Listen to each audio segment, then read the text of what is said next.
Hey everyone, and welcome back to our Next.js Hotel Agency series. In the last video, we built out our navigation bar and the hero section, but we left a little placeholder for our login status. So how do we share information like whether a user is logged in across our entire application?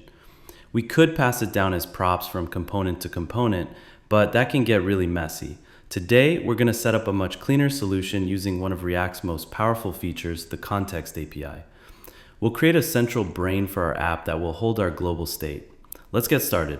I'm going to create a new file inside of the components folder, and the file name is going to be StateContext.jsx.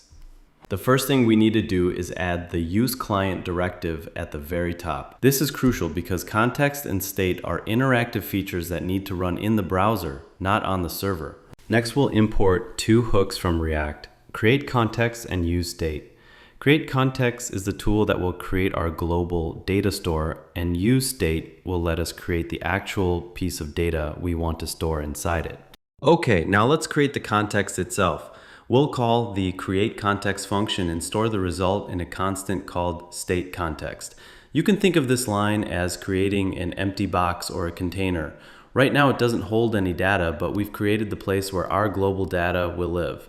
Now that we have our context box, we need a way to provide or broadcast the data to our application. We do that by creating a special wrapper component. We'll call it StateContext Provider.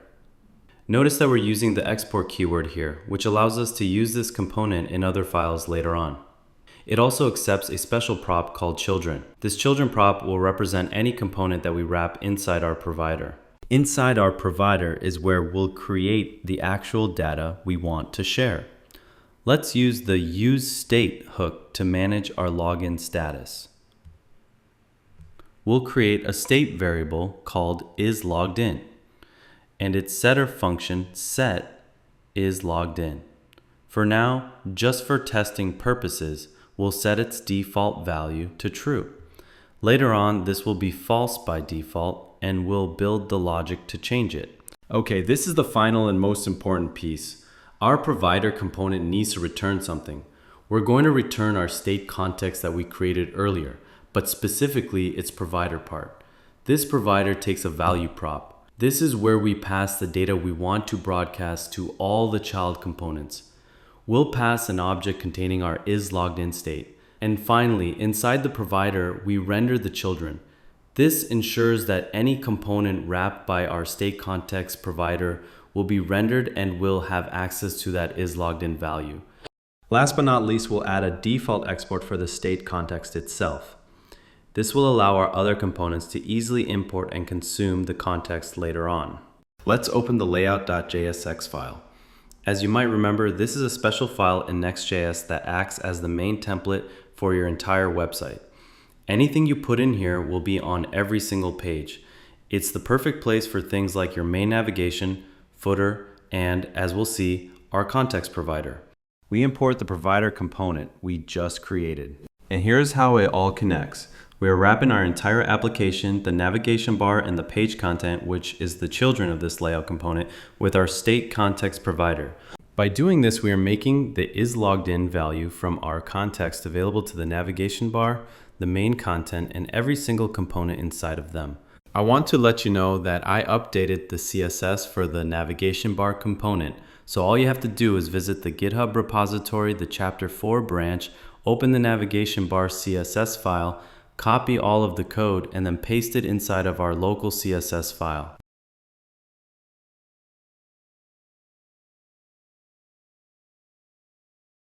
Let's take a look at the browser to see the changes. Great, now the main menu items are all the way to the right side on a desktop screen, and the navigation bar is fixed and covers the whole width of the page. So let's open the navigation bar.jsx component. And remember, the navigation bar component is being added to the layout template file, right? It's inside of the state context provider. And the state context provider we got from the StateContext.jsx component file. So in other words, we want to provide for all these components the context. And what is the context? It is these variables, which include is logged in, set is logged in. So we can actually change those variables, which is using the useState hook inside of the components that were wrapped between the StateContext providers. So let's go to the navigation bar.jsx file. Let's import. First, we need the hook of useContext in order to use the context. Let's remove this, or let's change it to const the structure, the is logged in variable, which we will get from useContext. And inside of this, we're going to add the following, which is import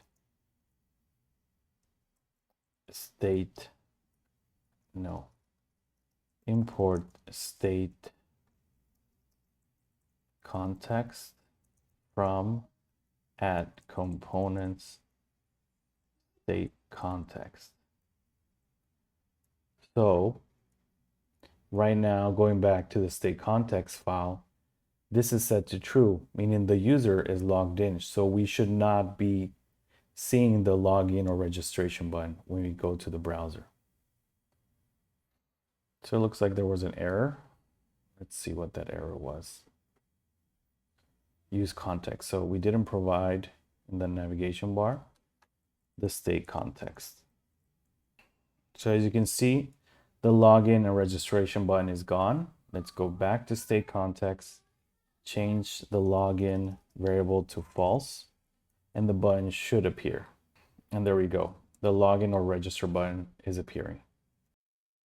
Going back to Visual Studio Code, I'm going to start working on the features section. So let's go ahead and do that. And remember, this is the theme we're basing the website on. So it has these 3 columns with icons, title, subtitle, or text, and a link. So in order to make that, we're gonna create a new component. We're gonna call this features. You can call it whatever you want, but I do suggest it be capitalized. Then I'm gonna use a snippet RAFCE. Remove the first 2 lines. Now we are gonna need several things in here. For example, we're going to need, it will be the container, row, and column components from React Bootstrap. So remember, I'm not using Tailwind. I like to use React Bootstrap or Bootstrap, however you want to call it. And then I provide my own custom CSS. So I'm going to create a new return statement in here. I'm going to create a section with a class name of, let's say, features section. Inside will be a container, which inside will have a row. And inside of the row, there'll be a column. There'll be several columns, but for now, we just want to make sure this is working. So save that, go back into your page, the home page, and import the features. Hit tab if you want, because if you hit tab, it'll automatically bring in the features component which we just made. So let's go to the page, refresh the browser. Oh, it already did. It's already showing here the text down below. And if we inspect it, if we inspect this text, you'll see on the right side, there's these container, there's the section called feature section, a div with a class of container, a div with a class of row, and it is using custom CSS from React Bootstrap. So all this CSS is from React Bootstrap. Okay. Let's close this. What else? So going back to the features component, I'm going to delete this row, and you'll see in a second why. So there are other things we're going to need. I'm going to copy and paste the following React icons. Now these icons, for example, if I copy the first one, then go into this website called React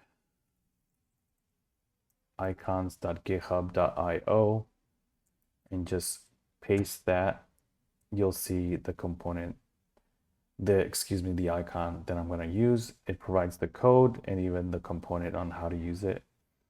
So let's import this. Well, I already imported it. You can import it by adding it right here at the top.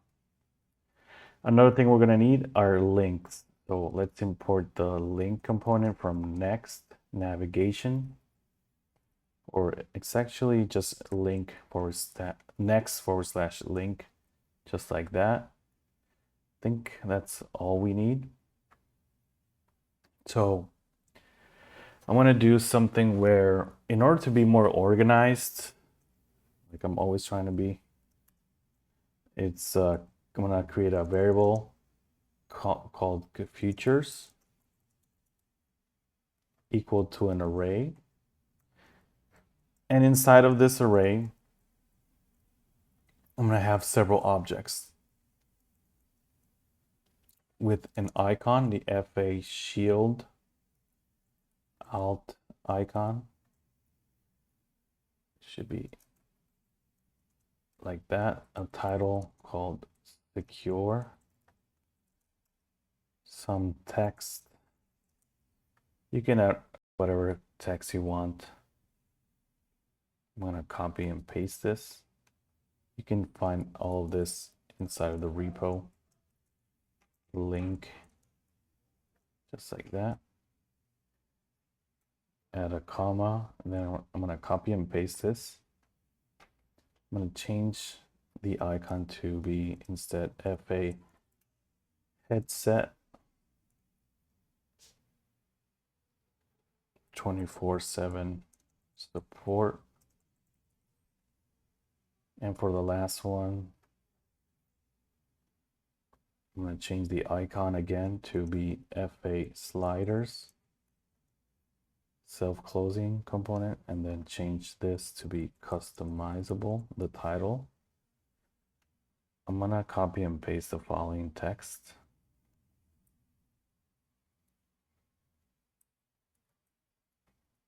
So change this, change this and this to just some lorem ipsum text. Now we need to loop through this array. We do that by using several columns, because if we go back to the theme, the example landing page, we see 3 columns, which is why I created this JSON at the top, this array with objects as an icon, title, subtitle, link, and same thing for the other 2. So in order to not, since we're repeating ourselves, for me, that means I'm going to use the map functionality of JavaScript. So futures, we're going to loop through the array. There's going to be items and an index. The index represents what number in the array, what element in the array we're looping over.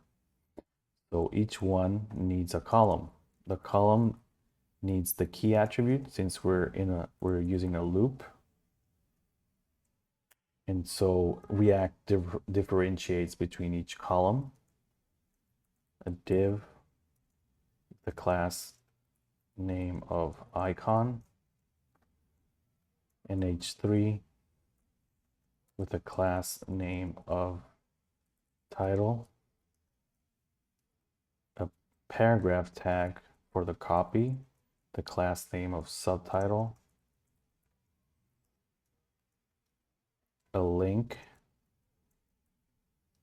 which in a href value of item dot link. I'm gonna say here, learn more, and I'm gonna use the right arrow icon. Something important to note here is, let's go to the global.sas file. Let's import a file we're going to create called assets, styles, components. This is where we're going to store it, and it's going to be the features styling component. So inside of assets, styles, components, a new file called features.sas, and I'm going to get this CSS from the repo.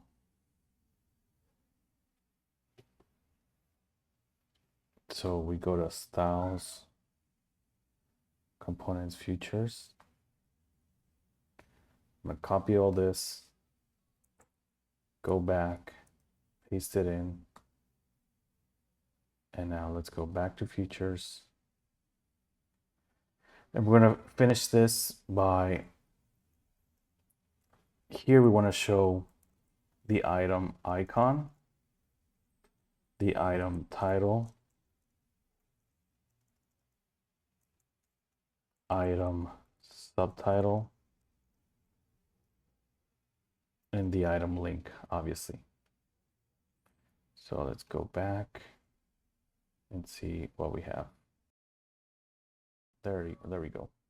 So we now see 3 columns with an icon, a title, subtitle, and a link.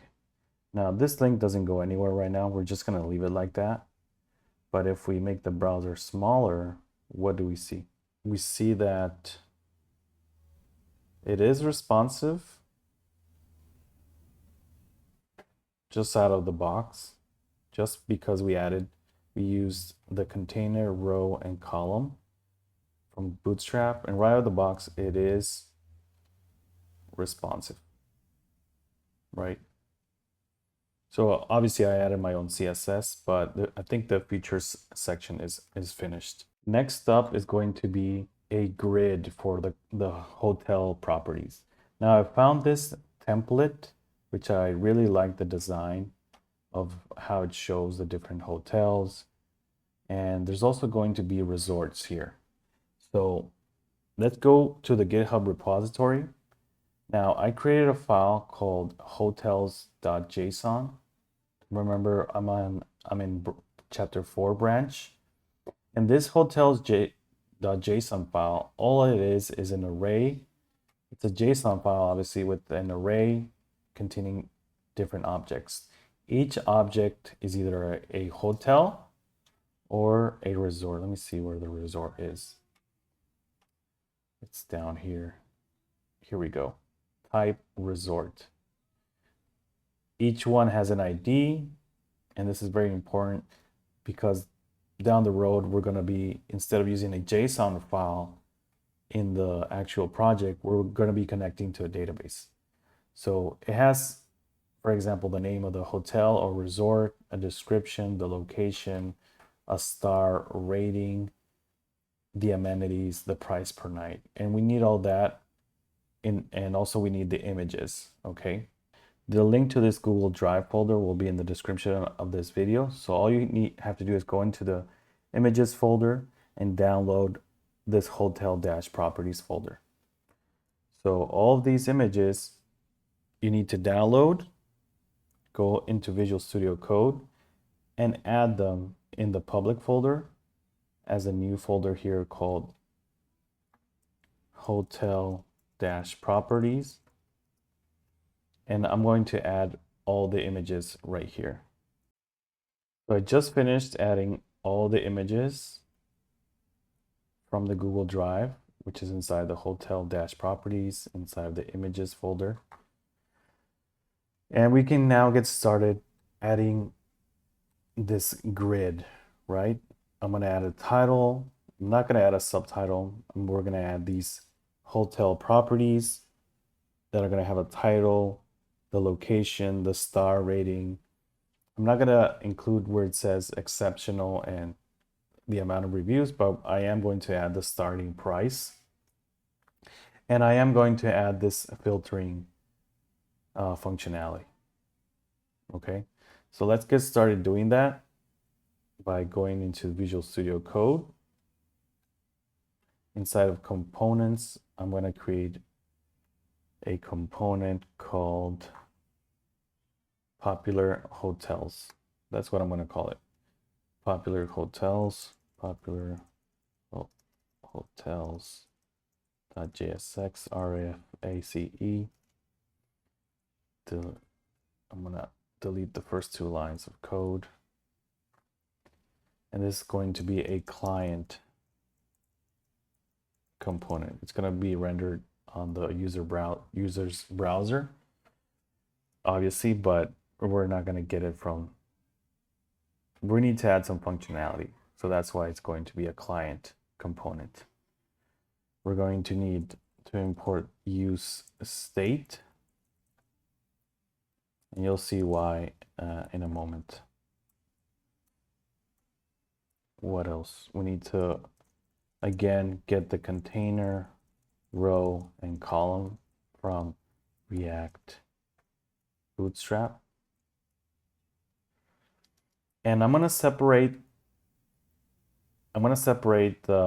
this whole component. This section is gonna be the popular hotels, which is going to have as a children the hotel property card. Okay. So the hotel property is going to be called hotel property inside of the components folder, just like that. Again, RAFCE, hotel property. Remove the first two lines of code. Let's go back to popular hotels. Here's where we're going to import that JSON file.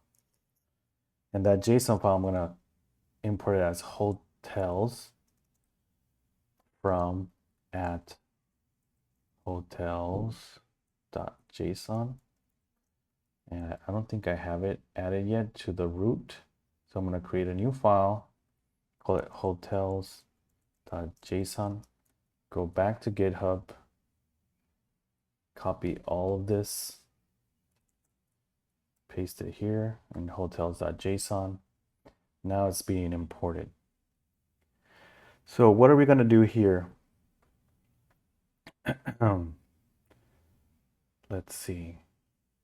So we're going to do the following.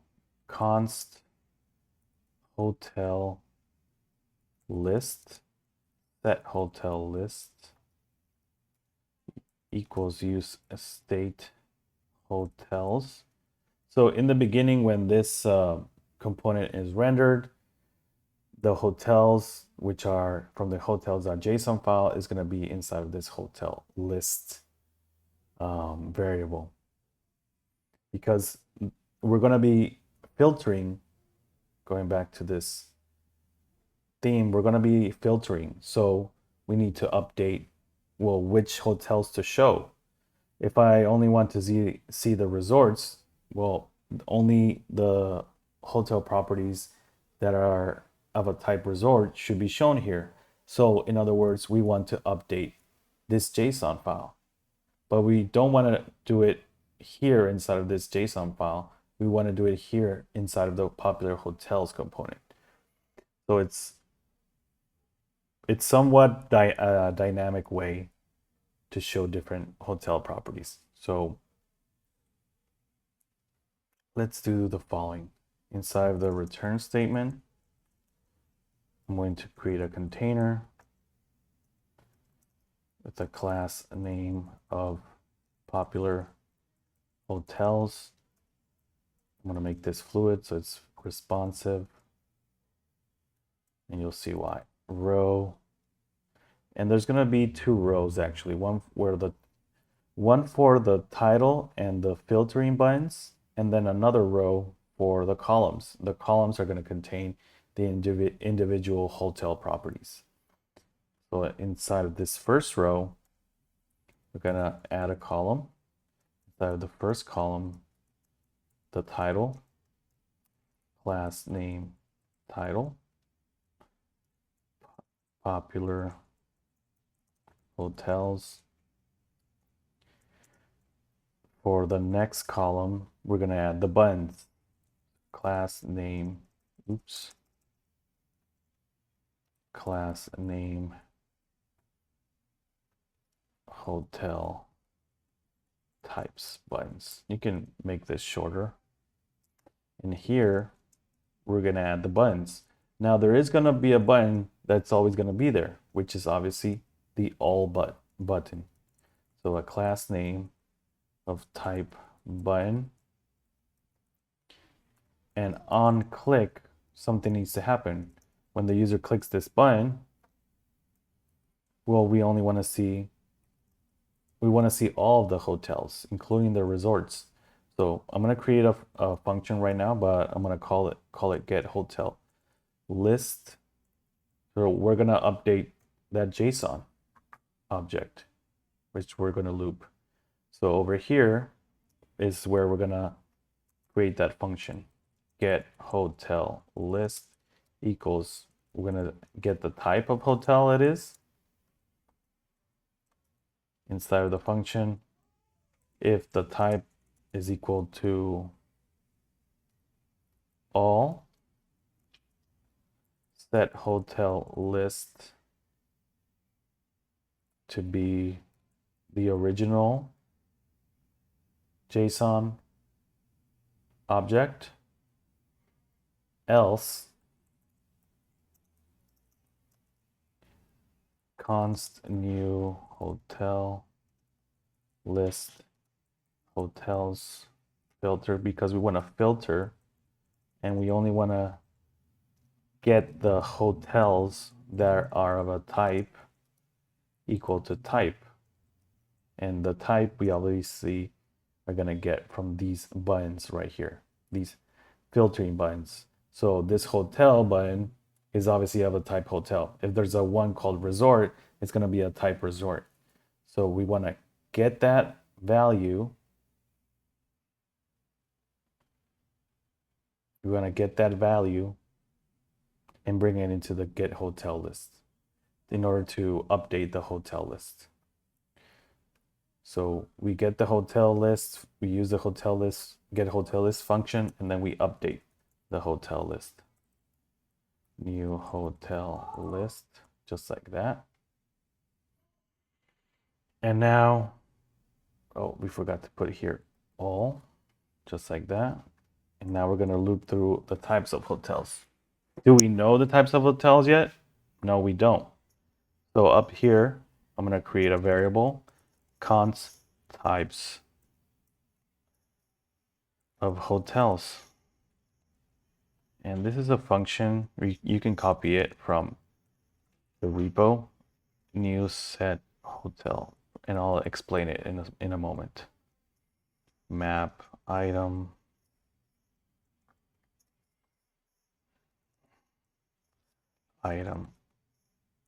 type. So let me explain what this does. Okay, so this part goes through every single hotel type inside of the JSON's file. Excuse me, let me change this to this. Now it's correct. So it goes through each hotel type. So inside of the hotels.json, we have one that is type hotel and another that is of a type resort, right? Here on line 150. So it's gonna give us the type of hotels there is. It essentially creates a new list of hotels. But for this part, the new set, a set in JavaScript is like a special container where you can't have duplicates.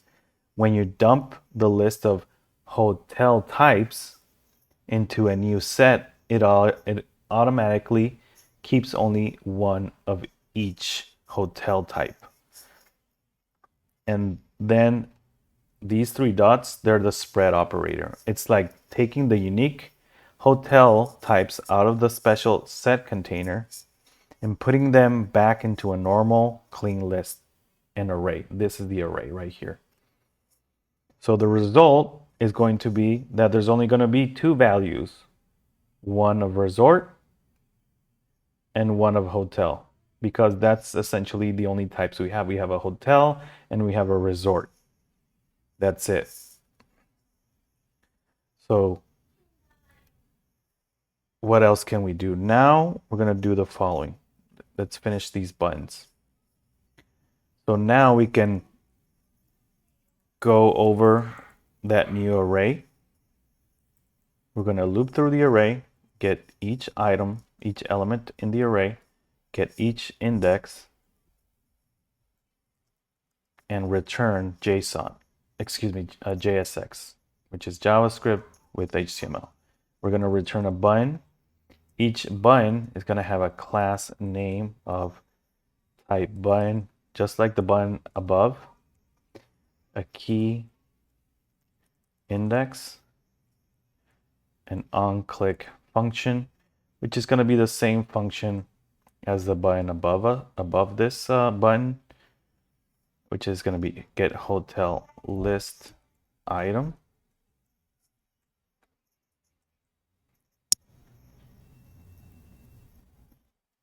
And get hotel list item is either going to have hotel or resort, and it could change. The type of hotel could change, so there we would have more buttons like this landing page does.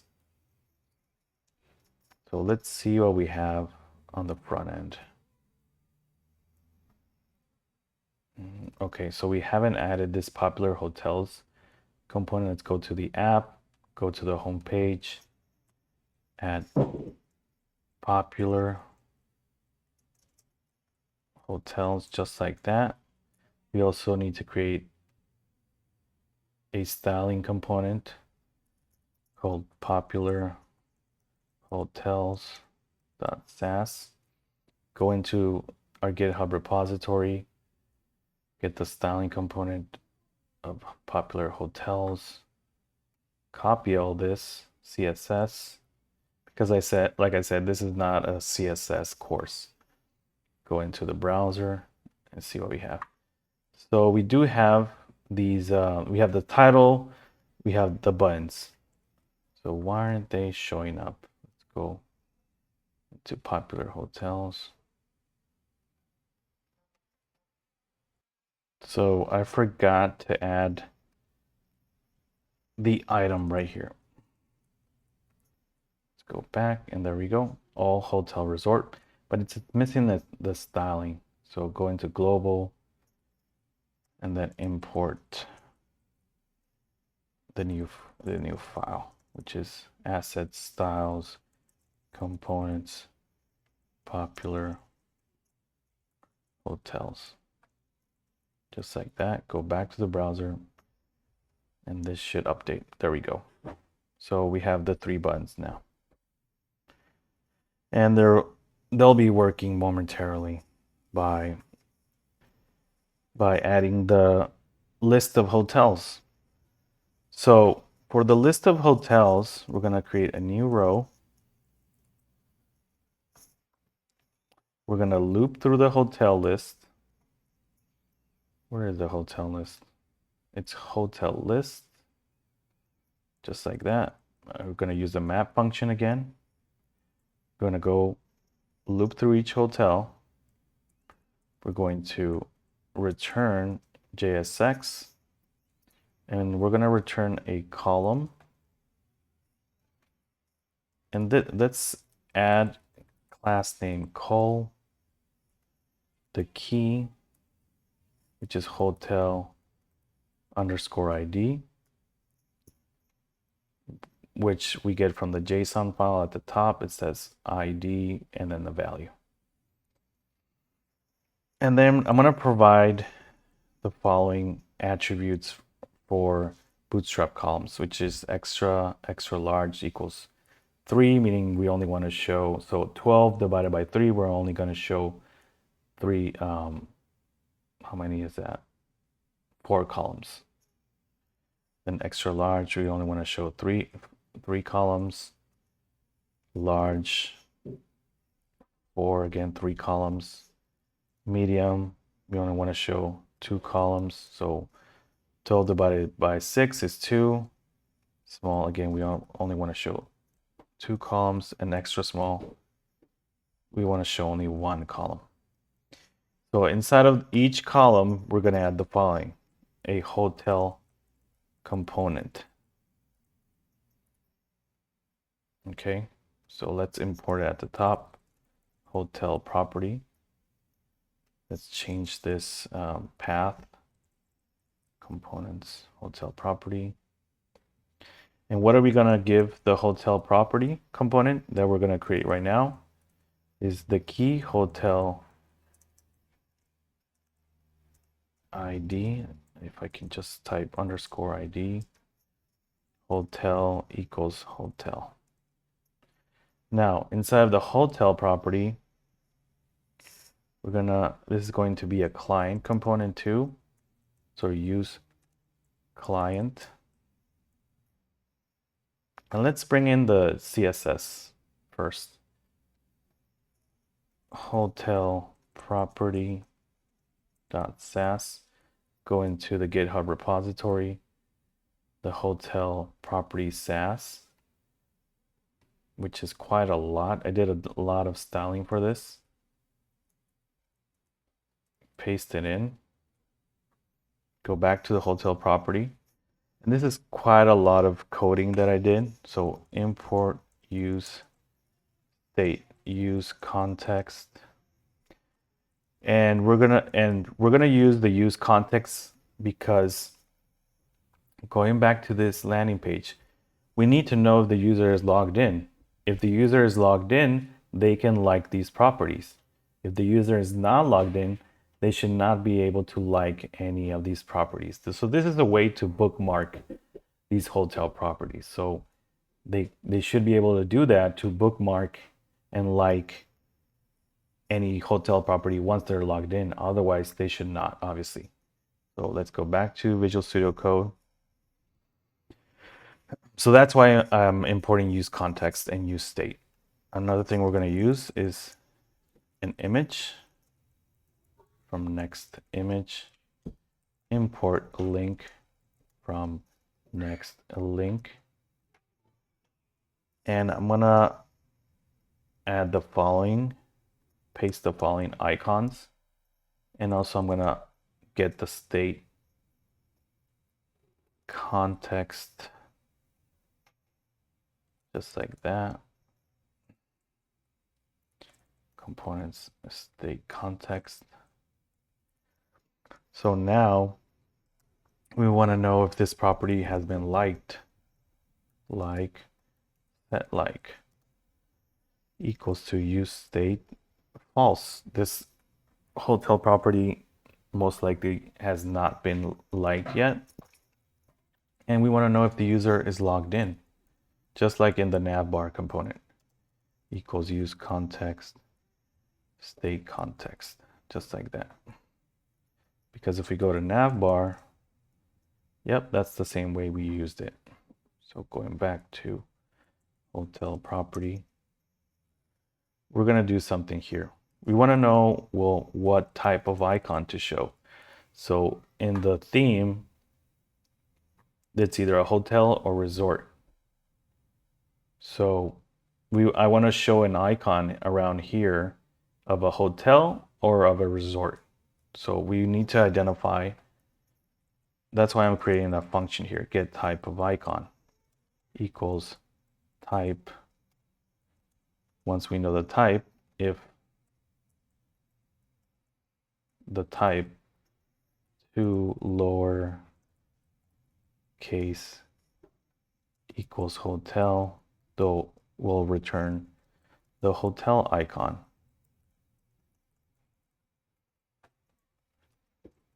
Else, if the type of hotel in lowercase format is equal to resort, we want to bring in a different icon, which is, I think this is a beach and an umbrella. Else, just return a hotel icon, just like that. So for the JSX, what do we want to return? This will be an individual hotel property. Inside of each individual hotel property, we want to create a container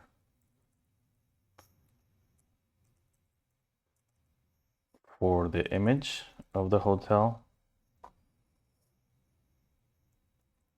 We want to use the image component here. So it's self-closing actually. Source equals backticks.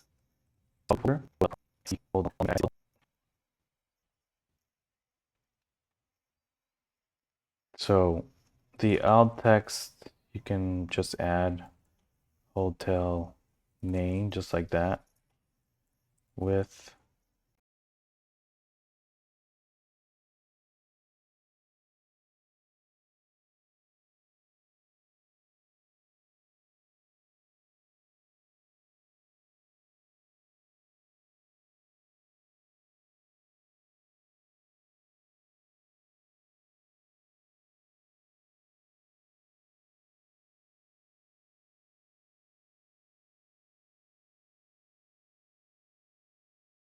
I'm not totally sure why this is going to be, it has to be equal to something.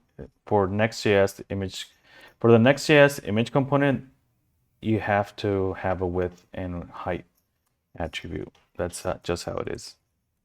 I'm going to add 50 VW here. Priority true. Next, I'll add a span with a class name backticks like hotel container. So this is gonna contain the like the like button or heart icon, you could call it, like equals true. So if this hotel property has been liked, we're gonna add a class of liked. Obviously, if it hasn't, no class, no other class. And when someone clicks this hotel like icon, something needs to happen. So when they like this hotel icon, and if they are logged in, we set the like to the opposite of what it is right now, which if it was false in the beginning, now it's going to be true. And this is only going to happen if they're logged in. So if they have liked this hotel property, meaning if it's true, FA heart, which is the filled heart. And if they are not logged in, it's going to stay as the unfilled heart icon. After this, we're going to add a container for the text. So this will be for the text down below the image. So inside of the text container div element, we're going to have the following. We're going to have a link, and the attributes will be a class name of hotel-link and href backticks hotels, and we'll create this path, this dynamic path, hotel ID. So when someone clicks the title of this hotel property, it's going to take them to the individual page of that hotel property.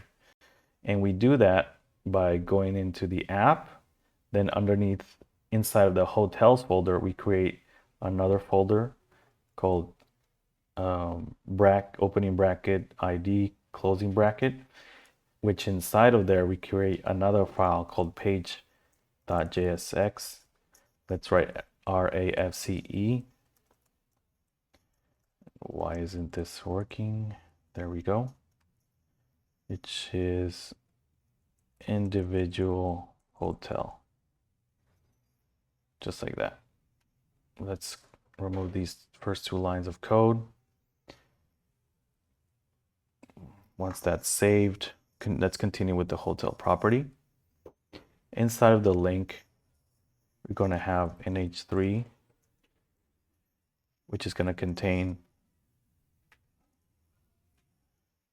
the type of hotel it is. So we want to get the type of hotel icon,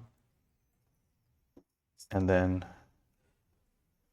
space hotel dot type.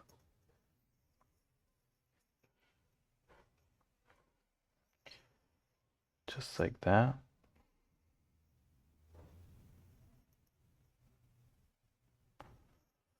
What else?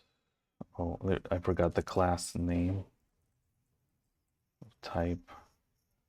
Underneath the type of hotel, we're gonna add the hotel name. Outside of the link, we're gonna add an H3 for the location of the hotel or resort. So hotel type, no, hotel location dot city, comma, hotel dot location country. Just like that. Underneath the H3 element, we're going to add a div class name price container.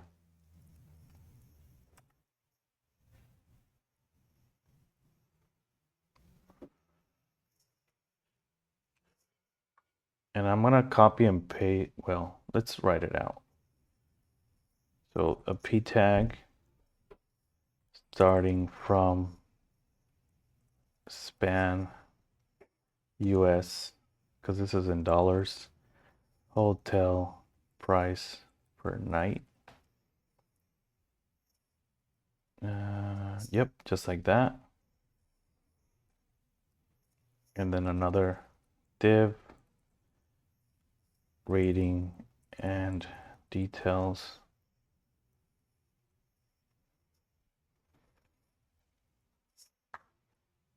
Here goes the class name, the div with the class name of stars and rating, which is going to first contain the stars with the span inside contains hotel star rating. Outside of the stars div, we're at a span. We're going to add a span with the class name rating. It just says rating.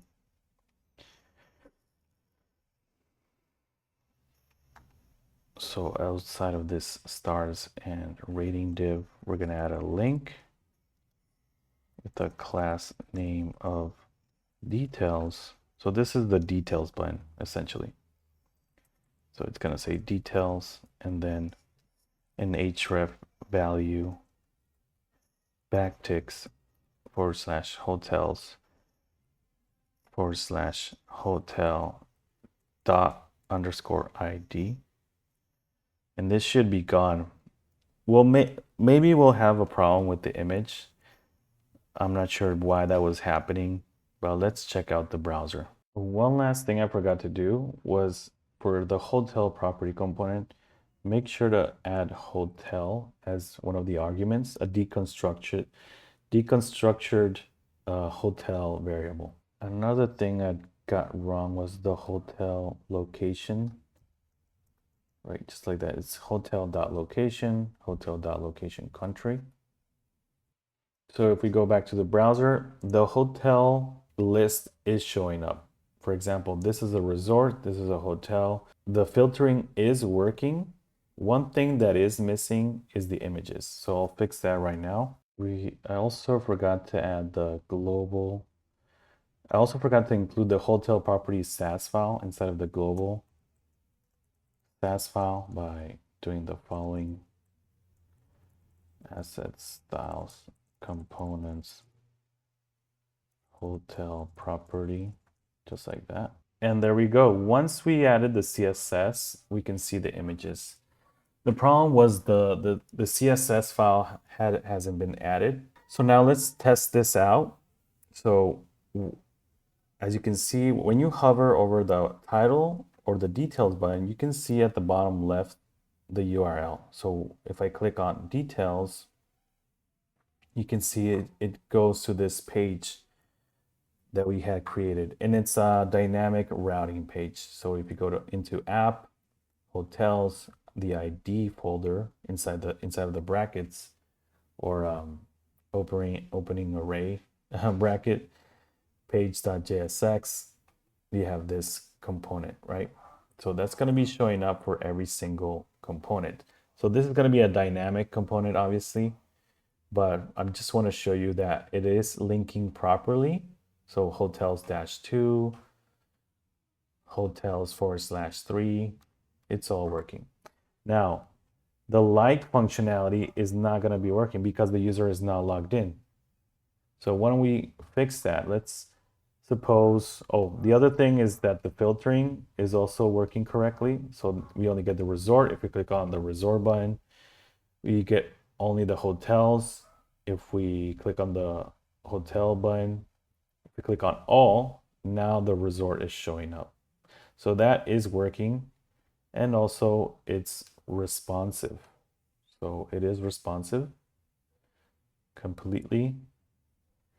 So let's go into our code, go back to components, StateContext, and let's suppose the user is logged in. So two things should happen. The button for login and registration is gone, and we should be able to like these hotel properties. If we click the heart icon, it'll change to a filled heart, and the background and color will change. So you can now like as many hotel properties as you want. So that's it for this tutorial of the Next.js creating a hotel agency course. Up in the next video, we'll be connecting to a database to store all of this information. So we no longer will have the hotel's JSON file. Instead, we'll be connecting to MongoDB database, and also have MongoDB Compass installed on our computer, so we can easily make changes to any database values, you could call it. So see you in the next one.